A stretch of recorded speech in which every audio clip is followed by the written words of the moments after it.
Hola, hola, muy buen día para todos. Vamos a dar inicio a nuestro webinar. Me presento, mi nombre es Giovanni Sánchez. En un momento ya les voy a compartir acá la presentación. El día de hoy la idea es trabajar un poquito de las diferentes soluciones de almacenamiento que tenemos disponibles en AWS, que ustedes esos diferentes servicios, algunos casos de negocio, casos de uso típico. A veces relacionamos como el almacenamiento de pronto a las máquinas virtuales o a los discos que ponemos a nuestros servidores, pero en AWS tenemos una gran variedad de servicios para este tipo de necesidades. En Storage tenemos diferentes tipos de necesidades y es un poquito de lo que vamos a repasar hoy durante la sesión. Adicional a eso, pues la idea es al final poderles mostrar un poco de, de lo que, de algunos de estos servicios de los que vamos a hablar durante la presentación, ¿vale? Entonces, ya les comparto la pantalla, porfa, me notifican ahí cuando la estén viendo. Cualquier duda, por favor, pues aprovechemos el espacio, intentemos solucionar esas inquietudes durante la sesión. Y este es parte de una serie de webinars. Ya hicimos uno inicial de cómputo y dentro de los core service de AWS tenemos la parte de networking, cómputo, eh, almacenamiento y algo de seguridad. Claramente, pues son como esos componentes típicos que en muchas de las arquitecturas, en muchos de los casos de negocio vamos a necesitar en la nube pública. Y la agenda de lo que vamos a trabajar hoy es bastante teoría, porque son muchos servicios. Vamos a hacer una pequeña introducción, revisar los diferentes tipos de almacenamiento, por ejemplo, almacenamientos de bloques, almacenamientos típicos para nuestras soluciones de cómputo, almacenamientos compartidos y un poco de también servicios que podemos integrar con soluciones on-premise, con soluciones que encontramos en escenarios locales. Bueno, entonces, como les digo, cualquier duda, cualquier pregunta que se les vaya saliendo a lo largo de la presentación, por favor, me van contando. Em, en general, cuando hablamos de soluciones de nube y algunas características que debemos evaluar y que debemos poder posicionar dentro de la parte económica, podemos pensar que son servicios que pagamos por lo que usamos y vamos a ver que en la parte de storage hay unos que se alinean mucho al pago por uso, otros pues que se alinean parcialmente. No necesitamos sobredimensionar. Muchas veces pues en soluciones locales se hacen sobreaprovisionamientos de cómputo y de almacenamiento. La nube, al ser muy flexible, pues podemos arrancar con soluciones de almacenamiento vacías y si no consumimos nada no nos cobran nada.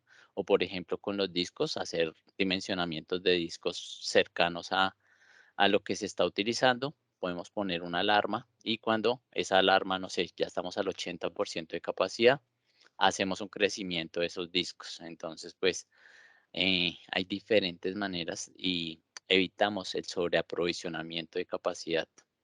Y también en escenarios tradicionales, toda la parte de redundancia, de aprovisionamiento de infraestructura, de soluciones de hardware y de software para mantener escenarios de replicaciones, de redundancia, son bastante costosos y en nube muchos de estos servicios lo traen incluido dentro de su diseño, o sea, es parte de la solución. Y en otros, pues podemos hacer unas configuraciones básicas para garantizar redundancia, garantizar también escenarios de disponibilidad fácil de usar a través de una consola y les quiero mostrar cómo podemos hacer aprovisionamiento de algunos de estos servicios de almacenamiento, hacer integración con SDKs en AWS, por ejemplo, soluciones como almacenamiento de objetos. Normalmente lo que yo hago es integrar ese almacenamiento de objetos con mi aplicación y a nivel de aplicación, pues la desarrollo en un lenguaje. AWS tiene soporte para diferentes SDKs y poder hacer esa integración de una manera simple, con toda una documentación y también con toda una serie de buenas prácticas, que es algo bien importante y sin compromisos, sin tener que hacer ningún tipo de compromisos con el fabricante. Reducir los riesgos, al ser soluciones durables, escalables. Ahorita vamos a ver un poquito más de números respecto a la durabilidad y a la seguridad y quitar los riesgos de la parte física, del manejo del componente físico del almacenamiento. Cuando hablamos de nube, pues todos esos componentes en las capas básicas nos las administra el proveedor. Ellos son los que son los responsables del mantenimiento, de la actualización de esas capas bases y también cuando vamos madurando nuestras soluciones, por ejemplo, no trabajamos en infraestructura, sino en soluciones de plataforma o de software como servicio, pues aún más capas nos administra el proveedor de nube pública. Entonces, siempre pues ese riesgo del factor humano está presente en escenarios locales, pero en escenarios de nube pública, pues ese riesgo o esa responsabilidad la asume el proveedor. Agilidad, velocidad y escalabilidad, poder tener un tiempo en el mercado muy ágil, básicamente que yo pueda provisionar una solución de almacenamiento, en este caso en minutos, en segundos, que los equipos se enfoquen en el mercado y eso para ustedes como partner es bien importante como socios de negocio, que ustedes puedan enfocarse más en darles valor a sus clientes y de pronto no en tareas muy repetitivas y también muy complejas como es la administración de la infraestructura, administración y demás, y tener una escala global, que los servicios que yo despliego en nube pública los pueda consumir un usuario aquí dentro de mi país, pero también un usuario en cualquier lugar del mundo, si ese es el caso de negocio, si ese es el requerimiento, ¿no? Habrán requerimientos que solamente necesito que las cargas de trabajo sean consumidas en un ambiente controlado, en un ambiente desde un ambiente on-premise, también lo puedo hacer, pero ya en muchas aplicaciones modernas, en muchas aplicaciones actuales, pues los clientes lo que buscan es movilidad, independientemente de donde yo esté, la pueda consumir y la pueda utilizar. Eso, entonces, ahí vemos algunas características pensando solamente en almacenamiento que muchas veces no tenemos esta conversación con nuestros clientes, que damos por sentado de pronto, bueno, yo necesito un tera de almacenamiento y ofrecemos alguna solución, pero en la nube debemos poder posicionar también todos estos beneficios que dan estos servicios en su diseño, en su arquitectura en sí, en su construcción. Bueno, entonces hablando de almacenamiento, vamos a pensar básicamente en diferentes tipos de almacenamiento. Almacenamiento de bloques, que por ejemplo son los escenarios tradicionales que conocemos como los discos duros, las SANs, almacenamiento de archivos, de ficheros, de files, que haciendo una comparación con escenarios locales son las típicas NAS, los Windows File Server. Ahorita vamos a entrar un poquito en detalle cuáles servicios de AWS están para este tipo de necesidades, cuáles para este tipo de necesidades, cuáles para acá. Almacenamiento virtual de tipos de contenedores para almacenar data que nos permitan también controlar la metadata, que podamos tener controles basados en políticas. Algunos ejemplos, OpenStack, Search y dentro de cada proveedor de nube pública vamos a encontrar seguramente soluciones muy similares para cada uno de estos requerimientos. Características, importante también que lo tengamos en cuenta cuando pensamos en características de storage, no solamente la capacidad, lo grande que puede hacer mi storage, ¿no? Hay toda una cantidad de características de las cuales podemos hablar y posicionar. En términos de durabilidad, data que se pueda perder y en escenarios tradicionales de almacenamiento, pues también es un factor que se tiene en cuenta cuánta data yo puedo perder en mi solución de storage. eh, Eso se maneja y algunos servicios de AWS nos van a especificar cuál es la durabilidad de sus datos, la disponibilidad, tiempos de downtime, de no disponibilidad, tiempos de no acceso a mis datos, cómo yo manejo la seguridad, poder tener seguridad cuando mi información está en reposo, pero también poder ofrecer capas de seguridad cuando mi información, cuando mi data está en tránsito, el costo y cada uno de estos servicios que vamos a revisar pues tiene diferentes factores para hacer dimensionamientos y yo muchas veces pues mi rol dentro de la parte técnica es apoyar a los canales en la estimación de costos, en entender muy bien las necesidades. Entonces vamos a ver que Vamos a tener costos basados en el storage por gigabytes, la escalabilidad, qué tanto puedo crecer, qué tantos números de usuarios me puede soportar esa solución, qué tan flexible es, el rendimiento, por ejemplo, el ancho de banda, cuánta capacidad de trazabilidad eh, o de ingesta de datos puedo tener en simultánea para uno u otro servicio y la disponibilidad o la integración, poder interactuar y poder integrar estos servicios de almacenamiento, por ejemplo, vía API a mis aplicaciones que estoy utilizando. Como les decía, muchas aplicaciones modernas, pues lo que utilizan es a través del código, a través de la integración de los SDKs, me integro con soluciones de almacenamiento, con soluciones de bases de datos, con soluciones de administración de usuarios y AWS nos permite hacer y tener ese tipo de escenarios de una manera muy sencilla, muy rápida. Cuando hablamos de la durabilidad, podemos pensar, y acá tenemos una comparación de tres escenarios, por ejemplo, en un escenario on-premise donde tenemos dos copias de los mismos datos, este diseño nos permite tener un 99.99 de durabilidad, ¿sí? Acá lo tenemos en el mismo sitio, en el mismo espacio físico, tenemos dos copias de nuestros datos. Claramente, si algo pasa en el espacio físico, pues vamos a tener algún problema con la durabilidad de mis datos, ¿no? eh, Pensando escenarios catastróficos, se incendió el centro de datos donde tengo las copias de mi información, pues la durabilidad o el volver a recuperar ese dato va a ser bastante complejo, por no decir que de pronto imposible. Ya cuando pienso en escenarios locales y de pronto escenarios un poquito más robustos, pero también más costosos, tengo dos copias, pero en dos diferentes sitios. Este diseño nos permite tener típicamente unos escenarios del 99.999 de durabilidad, pero cuando nos pasamos a un servicio de AWS como lo es S3, que vamos a hablar un poquito más en detalle, tiene 11 nueves de durabilidad. Entonces ahí vemos una gran diferencia y para que esto lo podamos aterrizar en números, la durabilidad cuando pensamos de 99.999 es que se nos pierda un dato en 100.000, ¿sí? Cuando pensamos en lo que nos asegura AWS es que se nos pierda un dato en 11 millones de datos. Entonces, la probabilidad es muy pequeña, va a existir, es probable, pero pues es una diferencia grande de unos escenarios que normalmente también en un on-premise tener 99.999 es muy difícil, es muy complejo y es muy costoso. Este tipo de durabilidad no la garantiza un servicio como lo es AWS S3, que como les digo voy a hablar un poquito más adelante. Y acá vemos de la disponibilidad. La disponibilidad básicamente hacíamos como referencia a ese downtime. Si pensamos en un downtime al año, más o menos es que no va a estar disponible por 5 minutos y 15 segundos.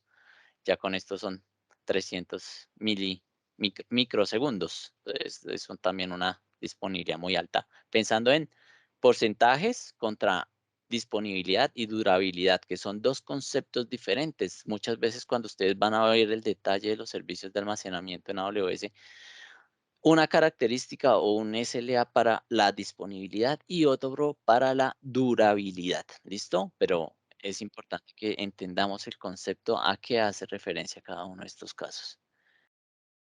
De nuevo, si tienen dudas, porfa, aprovechemos y me van preguntando.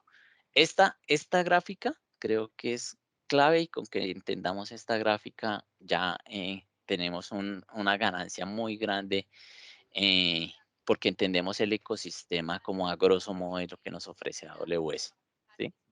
Entonces, vamos a pensar estas palabritas que ustedes ven acá, estas son parte de las estrategias de migración que uno plantea cuando está moviendo cargas de trabajo a la nube pública, de un escenario on-premise, de un escenario de pronto de otra nube AWS.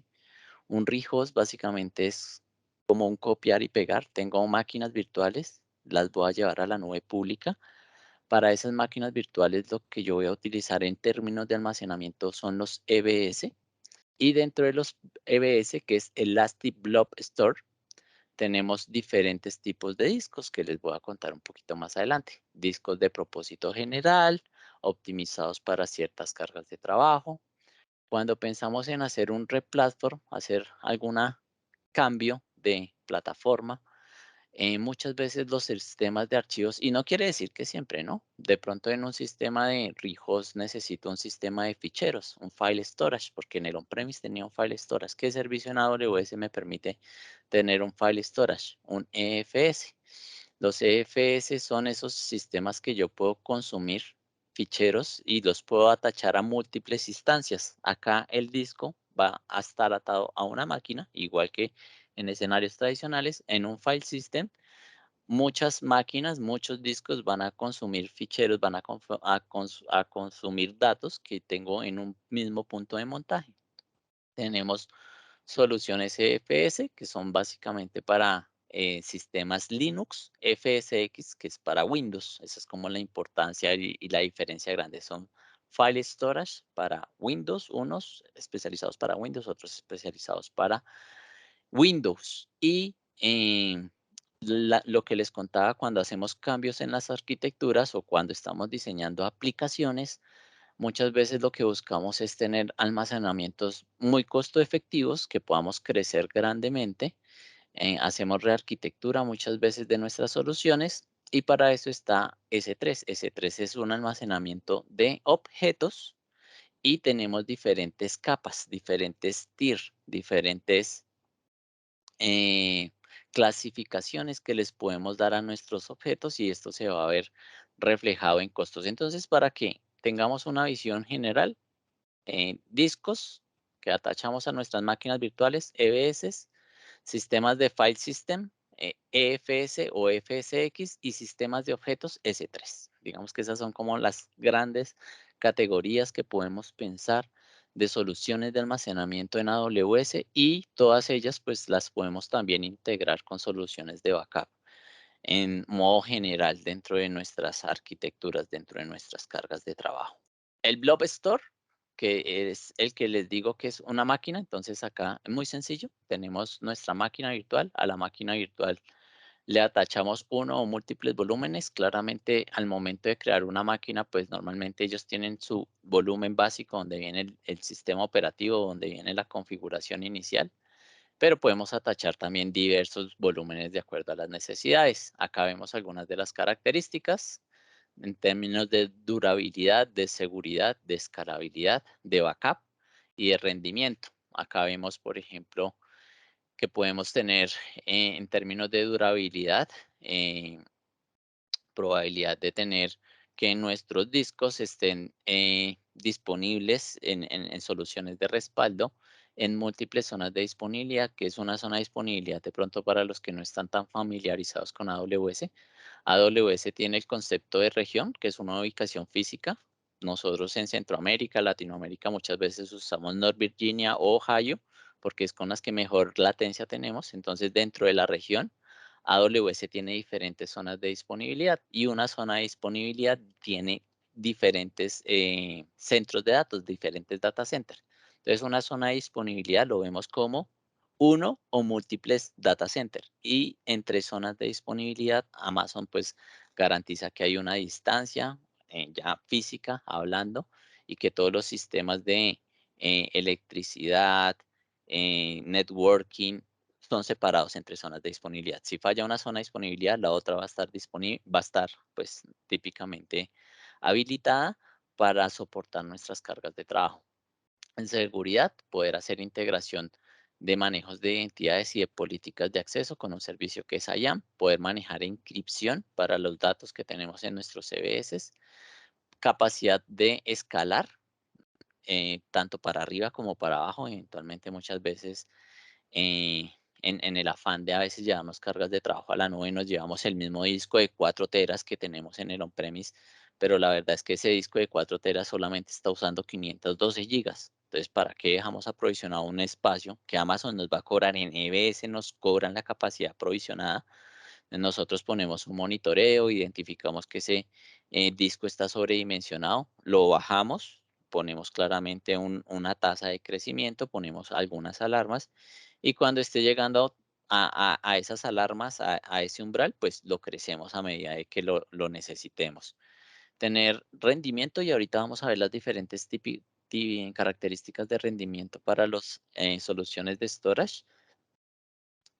También pues si lo necesitan tener eh, unos IOPS consistentes, hay soluciones que nos permiten tener ese tipo o tipos de discos, tipos de EBS especializados para cada carga de trabajo. Que es importante acá que ustedes tengan muy, muy, muy, muy presente dentro de los EBS, que los EBS o los discos que atachamos a nuestras máquinas, mm, podemos solamente atachárselo a un EC2. No podemos atachar un EBS a múltiples máquinas virtuales dentro de AWS, ¿sí? ¿Podemos tener múltiples volúmenes para una misma máquina virtual? Sí, pero un mismo EBS no puede estar en múltiples máquinas, ¿vale? Entonces, importante que tengamos muy, muy presente esa característica. ¿Lo podemos desatachar? O sea, ¿lo podemos quitar de una máquina y ponérselo a otra máquina diferente? Sí, pero no puede estar en 2 máquinas al mismo tiempo. Em, Tenemos diferentes tipos de volúmenes, por ejemplo, acá ustedes ven SSD, HDD, que ahorita en la siguiente lámina nos va a quedar un poquito más clara esa información. Miren, aquí podemos encontrar la clasificación. Es más, aquí ya hay uno GP3, que es más nuevo dentro del tipo de almacenamiento que maneja AWS. Pues tenemos discos de estados sólidos, discos tradicionales, pero cada uno de ellos pues tiene como algunas cargas de trabajo típicas y algunas cargas de trabajo que están optimizados ellos para soportarlas. Entonces, si ustedes ven acá, por ejemplo, en los discos donde podemos aprovisionar IOPS o manejar algún tema de performance importante en cuanto a escrituras para bases de datos relacionales, para bases de datos no relacionales, ya para discos donde necesitemos un alto throughput, una alta traza o tráfico de información, lo podemos pensar, por ejemplo, para escenarios de Big Data, de analítica, y ya de pronto los más fríos para almacenar ficheros, almacenar media.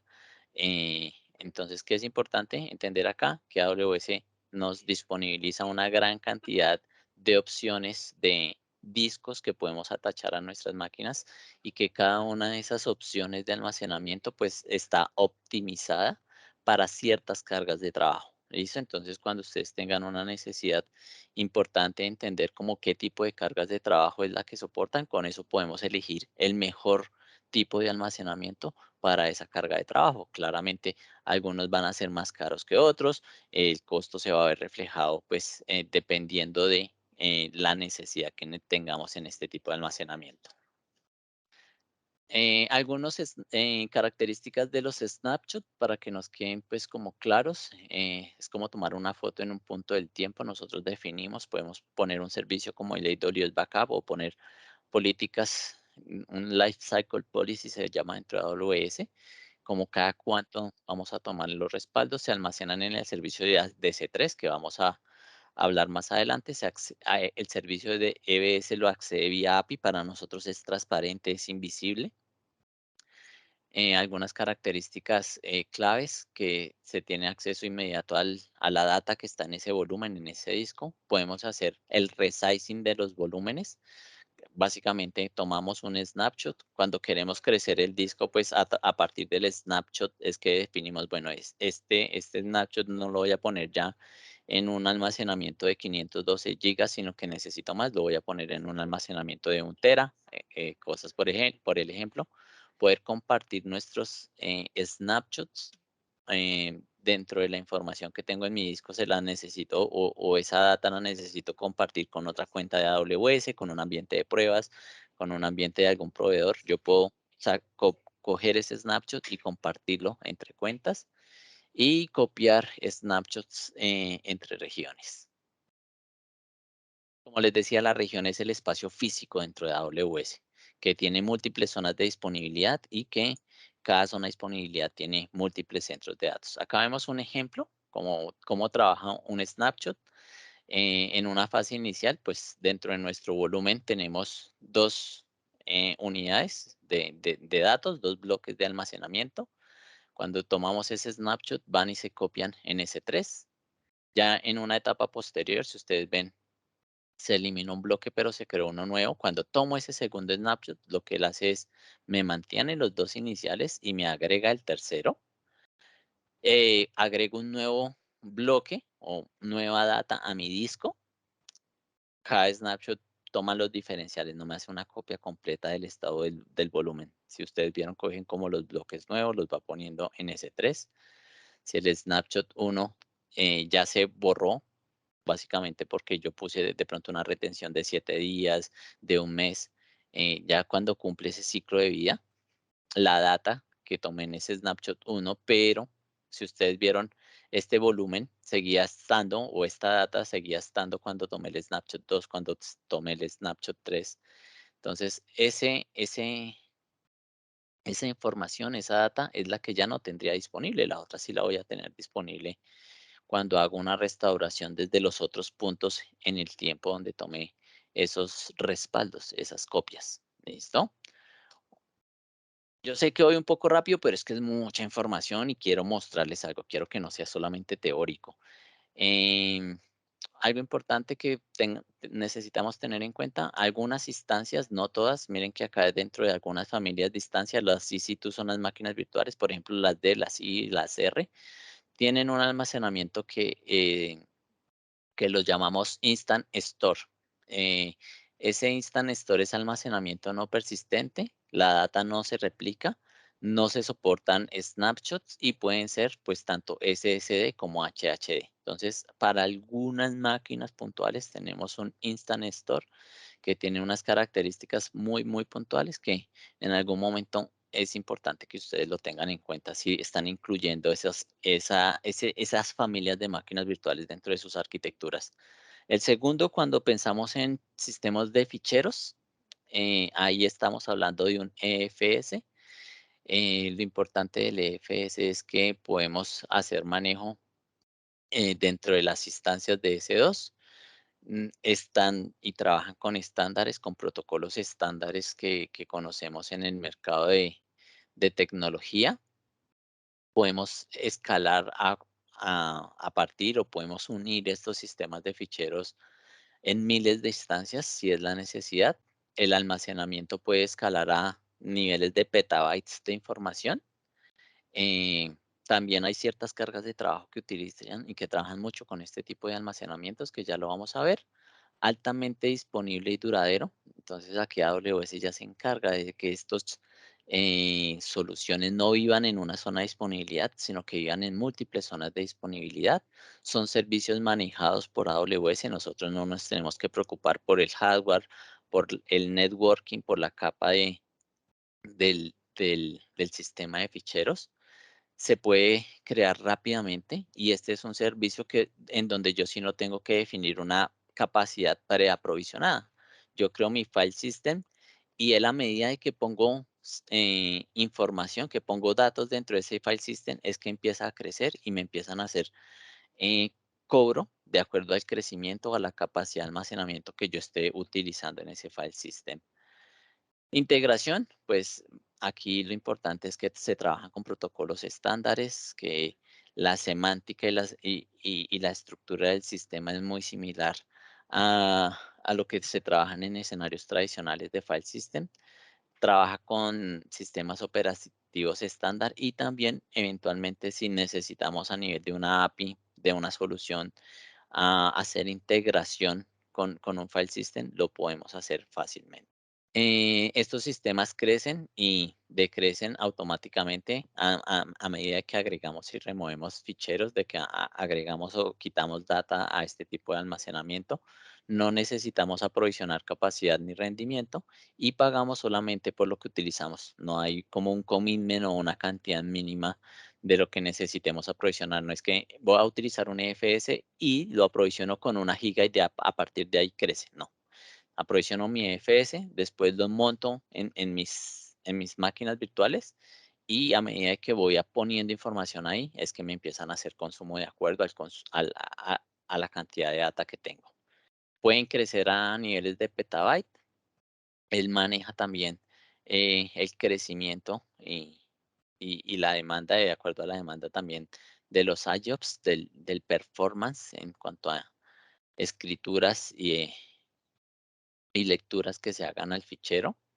Nos permite tener unos niveles de latencias consistentes, muy bajas, y como les comentaba anteriormente, pues podemos tener miles de conexiones concurrentes a nuestro file system.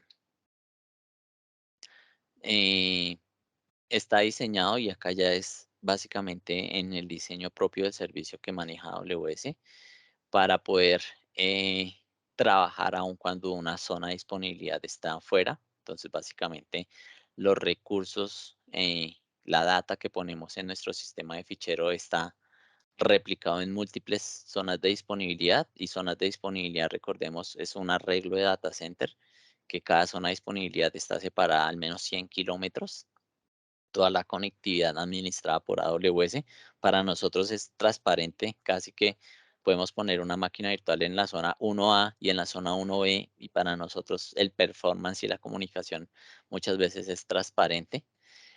Eh, es típicamente, pues, superior o mejor que las soluciones o los modelos tradicionales de almacenamiento tipo NAS que tenemos dentro de nuestras aplicaciones, y también para aplicaciones de producción, pues es un sistema muy, muy utilizado. No sé si ustedes han trabajado, por ejemplo, soluciones de alguno de estos tipos, pero pues son como los casos de uso eh, que más se utilizan para un file system. Por ejemplo, en un web server, nosotros lo que buscamos es que no tengamos que tener una capacidad alta en la capa, por ejemplo, de presentación, en la capa de aplicación, sino que esa capa pueda autoescalar, ¿no? Si tengo poquita demanda, pues tengo solo un servidor. Si tengo alta demanda, tengo 100 o 1000 servidores soportando ese pico de demanda, pero yo eso lo estoy garantizando con un auto-scaling en la capa de cómputo. ¿Cómo garantizo que ese web server o que uno o 100 servidores web estén consumiendo los mismos datos? Porque esos servidores utilizan un EFS. Entonces utilizan la misma capa de un sistema de ficheros compartido para poner o consumir información que se le está presentando a los usuarios. Entonces, algunos casos de uso típico de sistemas EFS, y así es como ustedes lo van a ver. Ustedes ven un EFS, pueden utilizar múltiples o atachar, montar, se llama dentro del sistema de la solución de EFS, lo que él me da es un punto de montaje. Ustedes lo van a ver como un comando que lo pueden ir a configurar dentro de su máquina, o también en el momento de aprovisionamiento del lícito AWS desde la interfaz gráfica me permite hacer ese punto de montaje fácilmente. Eventualmente, si yo tengo conexión a través de una VPN y estoy haciendo resolución de nombres, pues por esa VPN alguna solución que tenga en mi on-premise también se podría conectar con un sistema de EFS que tenga en la nube pública. EFS para soluciones Linux, pues este estudio es muy, muy Linux. Cuando pensamos en Windows, entonces AWS también tiene una solución que se llama FSX for Windows, y pues está fuertemente integrado, que es para manejar file system en nuestros servidores Windows. El tercer tipo de almacenamiento es el almacenamiento de tipo de objetos. Cuando pensamos en objetos, el servicio dentro de AWS es S3.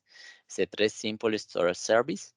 Es un servicio que podemos acceder a nuestros objetos vía web, y típicamente también a través de aplicaciones. Es muy, muy utilizado a través de APIs. Hago integración a nivel del o de los SDKs que están soportados por AWS para que mi aplicación me almacene objetos en S3, y de pronto ustedes han visto, ya que muchas soluciones de almacenamiento, de respaldos tradicionales, te dicen, tú puedes guardar tu backup en el on-premise, pero también lo puedes guardar en una nube pública. Y la solución de nube pública típicamente en AWS, ¿cuál es? Un S3, y hacen integración a través de la API. Altamente durable, 11.9 de durabilidad para los datos que almacenamos en S3. Eso era lo que veíamos, que se puede perder un dato en 11 millones, por ahí, algo así. Eh, Tiene una alta escalabilidad, casi que sin límites. Podemos ver un sistema de almacenamiento de objetos escalable sin límites. Tiene múltiples tiers que ya les voy a contar en el siguiente slide, que tiene mucho sentido y que es algo muy, muy recomendado que siempre lo tengamos en cuenta cuando pensamos en S3. Tener políticas de un ciclo de vida para los datos. Podemos almacenar dentro de S3 también un sitio web estático si es necesario y pues está integrado en la parte de seguridad, de cumplimiento y de auditoría con otros servicios de AWS que finalmente eso es la ganancia grande que tenemos que posicionar con nuestros clientes. No es solamente que tú tienes una solución de EBS o que tienes una solución de EFS, una solución para almacenar objetos, sino que todos estos servicios de almacenamiento están muy fuertemente integrados con otras soluciones de AWS que me permiten hacer un monitoreo sencillo, que me permiten hacer también, por ejemplo, una integración con encripción si es necesario también muy sencilla. Entonces, de seguridad, tener controles de acceso para quien puede utilizar un file system o un EBS, un bucket dentro de S3, que es el nombre, lo puedo también controlar de una muy buena manera, pero no es una característica solamente del servicio, sino que se integra con otros servicios de AWS que me extienden ese tipo de capacidades. Acá vemos un precio, pero en el siguiente slide nos va a quedar más claro. Si ustedes piensan 0.023 por giga puede ser un precio bien interesante, es en la capa estándar. Como les digo acá, importante tener esto en cuenta, los múltiples tier. ¿Qué son esos múltiples tier dentro de AWS? Que los objetos, yo dentro de AWS S3 lo que pongo es, yo creo un bucket, ¿sí? El bucket es privado por defecto, lo puedo poner público, no es recomendado, claramente. Y también dentro de ese hacerlo privado, yo controlo a través de políticas de IAM qué aplicaciones, qué servicios se van a integrar con ese bucket en particular y con qué tipo de accesos, ¿no? De pronto, una aplicación en particular solamente necesita poner objetos en mi bucket de S3, otra aplicación necesita obtener objetos. Entonces, yo puedo poner políticas y la idea acá siempre es garantizar dentro de AWS, ustedes van a encontrar algo que se llama el principio del menor privilegio. Entonces, siempre buscar tener el menor privilegio en todos los servicios dentro de AWS a nivel de las políticas y de los permisos que definamos. Entrando ya a los tier, a las capas dentro de AWS, que es importante, que hay diferentes capas para diferentes casos de negocio, para diferentes requerimientos y que eso se va a ver impactado mucho también en cuánto yo estoy pagando por mi solución de S3, por mi servicio de almacenamiento de objetos.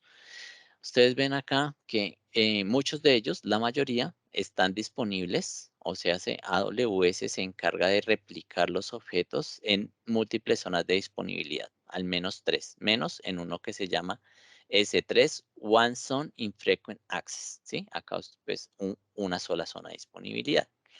Pero dependiendo la capa, pues también vamos a pagar. Por ejemplo, en la capa estándar, que es pues como la por defecto, pagamos 0.02.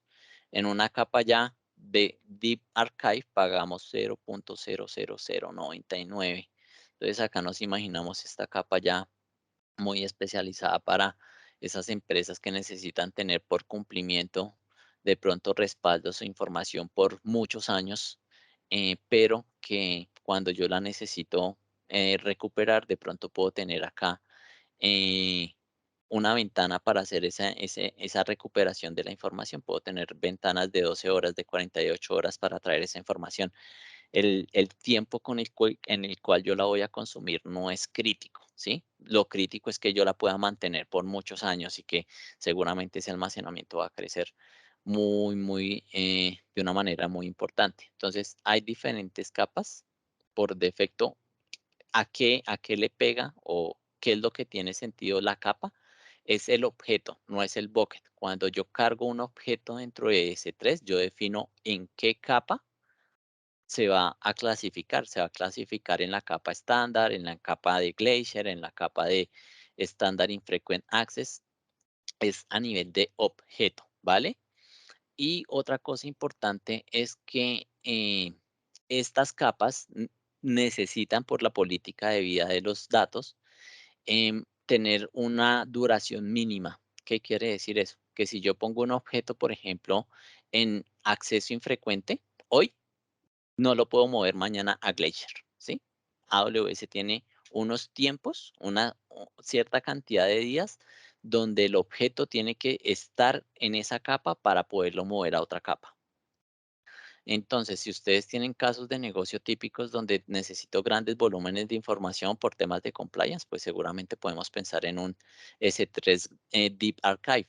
Pero muchas veces lo que pasa y la realidad de nuestro negocio es que nosotros no sabemos con qué frecuencia accedemos a los objetos. Si necesitamos tener una frecuencia de acceso constante o muy frecuente, lo podemos poner en un S3 estándar. Si ese nivel de frecuencia de acceso es menor, pues lo clasificamos en una capa como Glacier.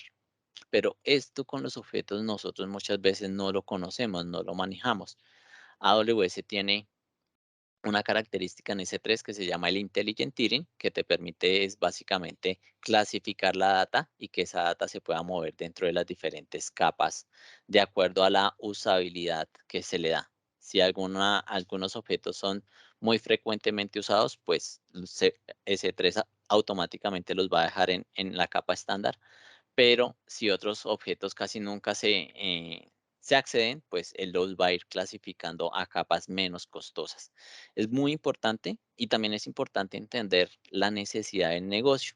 Yo he encontrado, por ejemplo, soluciones de respaldo, de backup de terceros que solamente están soportados sobre la capa estándar. Entonces, pues claramente tener todo el respaldo sobre la capa estándar me permite hacer consultas o restauraciones rápidamente, pero también voy a estar haciendo pagos altos por el tipo o por la capa de almacenamiento que estoy utilizando dentro de S3. Regálenme por 4 minuticos, les muestro algo, una demo rápida y si tienen dudas, pues porfa ahí en el chat me pueden ir escribiendo. S3, algunas características, cómo organizamos los objetos, podemos manejar taggings, podemos manejar prefijos, podemos manejar versionamiento entre los objetos. Está fuertemente integrado con la solución de monitoreo, una solución que nos sirve para auditoría si queremos, por ejemplo, tener el control de quién publicó o quién puso un objeto dentro de un bucket, quién lo modificó, quién lo eliminó. CloudTrail nos permite tener ese nivel de detalle, generar notificaciones, manejar inventarios, entender muy bien el cambio entre capas está atado a un ciclo de vida de los datos. Como yo les decía, no puedo poner un dato hoy en Infrequent Access y mañana pasarlo a Glacier. Hay un ciclo de vida y tiene que cumplir con ciertos días para poderse clasificar a otras de las capas cuando es necesario. El intelligent tiering, poder, y esta es una característica que si yo la necesito la puedo habilitar, que ya veíamos que S3 está replicado en diferentes zonas de disponibilidad, pero si yo necesito hacer réplicas entre regiones, también lo puedo hacer. Hacer modificaciones, por ejemplo, con servicios de Lambda. Yo podría decir que una función Lambda, cuando yo ponga un objeto en un bucket, esa función Lambda me copia ese objeto y me lo ponga en otro bucket, porque de pronto dentro de esa configuración yo estoy sacando solamente ciertos tipos de objetos por el tag o por el prefijo que tiene el objeto para hacer una clasificación, bloquear mis objetos. Ahí hay una, como les digo, importante es toda la integración que tiene estos servicios con características dentro de AWS, encripción, políticas. Y para finalizar, el último característica de storage es cómo yo hago integración con mis soluciones on-premise a nivel de almacenamiento. Hay muchas opciones para hacer transferencia de datos dentro de AWS, ¿sí? Por ejemplo, a nivel de conectividad, hacer Direct Connect para streaming y capturar información de un streaming, por ejemplo, Kinesis Data Firehose. Y nos vamos a centrar un poquito en el Storage Gateway. El Storage Gateway lo podemos ver a grosso modo. Yo en mi on-premise tengo soluciones de almacenamiento para ficheros, para volúmenes o para cintas. Dentro de mi on-premise configuro un Store Gateway y ese Store Gateway lo que me va a hacer es pasar esa información a almacenamiento en S3, básicamente. Integrado de nuevo con soluciones para hacer monitoreo, para manejar permisos, para manejar llaves también si lo necesito. Eh, es un servicio pues altamente eficiente en cuanto a la transferencia de datos. Es un servicio donde se integra con dos opciones de data nativas dentro de AWS. Toda la parte de manejo de seguridad, pues muy bien integrada con Amazon Web Services. Y para que nos hagamos una idea de cómo funciona, dejé este muy a propósito. Tenemos en nuestro escenario on-premise un servidor de backup, utiliza un protocolo estándar, puede ser pues de tipo eh, de cintas. Entonces acá dentro de nuestro on-premise ponemos un gateway tipo cintas, que es característica del Store Gateway. Se puede integrar con pues líderes en el mercado que utilizan este tipo de almacenamiento de cintas tradicionales en ambientes on-premise como Veritas, Dell, Beam, Hewlett Packard, System Center. Y lo que hace el Store Gateway a través de una capa segura en la capa de tránsito de HTTPS, nos almacena de manera virtual en S3 los almacenamientos tipo cintas y eventualmente también si lo necesitamos lo podemos clasificar a una capa más fría, a una capa, y en cintas pasa eso, ¿no? Que yo tengo una cinta por muchos años, por un tiempo alto, y mantener retención también es difícil porque pues requiere un componente físico, no solamente para el almacenamiento de la información acá, sino también para donde yo voy a guardar tantas cintas. Entonces, acá podemos tener algunos escenarios. Se tiene pues capacidades muy altas en cuanto a a la capacidad de información que podríamos manejar en la nube pública. La data está segura tanto en tránsito como en reposo. Y pues ese es un servicio que les queríamos contar. Hay otros servicios, lamentablemente en nuestra región no son tan sencillos de utilizar. Por ejemplo, cuando pensamos en mover, un cliente necesita mover grandes volúmenes de información. Nosotros o AWS tiene servicios como Snowball. Entonces, cuando se necesitan llevar a la nube pública terabytes de información, lo que hay es un dispositivo físico. Ese dispositivo físico se lo tenemos que pedir a Amazon. Y les digo que en nuestra región no es tan fácil. Yo tuve una experiencia, yo estoy en Colombia y poder importar o poder traer el dispositivo físico en la parte de aduanas fue todo un reto, la verdad. Muchos problemas, muchas trabas, muy difícil de que ese componente físico saliera de Estados Unidos hacia Colombia. Y finalmente, pues la opción fue utilizar otras opciones como DataSync o como hacer un movimiento a través de un canal dedicado de información o hasta con un Storage Gateway, porque pues desafortunadamente en ese momento poder traer un medio físico, que es lo que nos permite tener Snowball, para mover grandes volúmenes de información fue muy difícil. Preguntas, dudas, algún comentario que es importante y que quiero que se lleven como en modo general de lo que hemos hablado hoy, que AWS disponibiliza varios tipos de almacenamiento. Podemos verlo desde el típico disco que atachamos a nuestra máquina. No tiene solamente un tipo de disco, tiene tipos de discos especializados de acuerdo a la carga de trabajo que nos vayamos a llevar a la nube. Pero también tenemos soluciones, por ejemplo, para hacer integración o hacer uso de file system, de soluciones de almacenamiento de objetos. Y les voy a mostrar aquí rápidamente, por ejemplo, un ejemplo muy rápido. Este es la página o el servicio que utilizamos normalmente para hacer estimaciones de costos.